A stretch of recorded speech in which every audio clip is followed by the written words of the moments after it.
ગાંધીનગર ભાજપ દ્વારા આજે કોંગ્રેસના રાહુલ ગાંધી સામે સૂત્રોચ્ચાર પોકારવાના કાર્યક્રમનું આયોજન કરવામાં આવ્યું હતું। મોટી સંખ્યામાં ભાજપના પદાધિકારીઓ ઉપસ્થિત હતા અને વડાપ્રધાનના માતા વિરુદ્ધ કરવામાં આવેલ ટિપ્પણીને લઈને આજે સૂત્રોચ્ચાર પોકારવામાં આવ્યા હતા।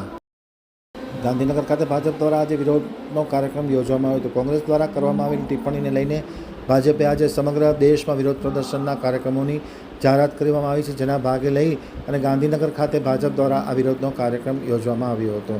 વડાપ્રધાનની માતા માટે અશોભનીય ટિપ્પણી કર્યાના દાવો આ કાર્યક્રમમાં કરવામાં આવ્યો હતો। કોંગ્રેસ અને રાહુલ વિરુદ્ધ આક્રોશ સાથે સૂત્રોચ્ચાર પોકારવામાં આવ્યા હતા। રાહુલ ગાંધી માફી માંગેના સૂત્રોચ્ચાર સાથે વિરોધ કરવામાં આવ્યો હતો, એમ આશીષ દવેએ આમતક ટીવી સાથેની વાતચીતમાં માહિતી આપતા જણાવ્યું હતું।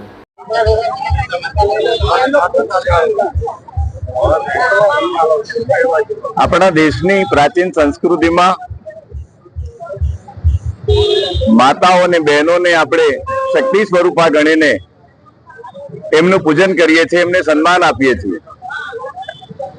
100 વર્ષ જૂની કોંગ્રેસને આ દેશના લોકોએ જે જાકારો આપ્યો છે, એ જાકારો એમની હતાશામાં પરિણમ્યો છે અને રાજકીય કિન્નાખોરી બોલીને કે રાજકીય કિન્નાખોરીના ભાગરૂપે આ દેશનો એક ગરીબ પરિવારમાંથી જન્મેલા આ દેશના સપૂત આદરણીય શ્રી નરેન્દ્રભાઈ મોદી 11 વર્ષથી આ દેશમાં શાસન સંભાળે છે, દેશના ગરીબોના ઉત્થાન માટે કામ કરે છે।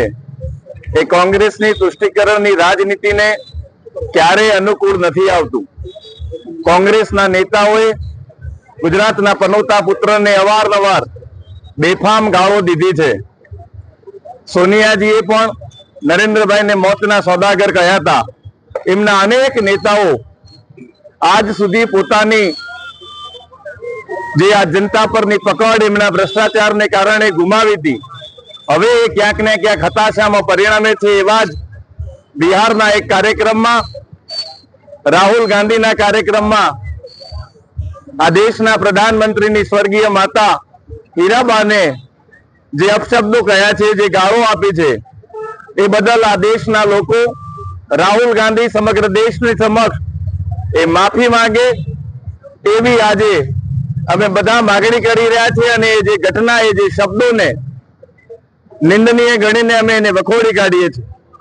આ દેશના લોકોએ જ્યારે જ્યારે પણ માતા કે બહેન પર કોઈ અત્યાચાર કર્યા છે, કોઈ બેફામ વાણી વિલાસ કર્યો છે, તો એને જડમૂળમાંથી એને કાઢી મૂક્યો છે।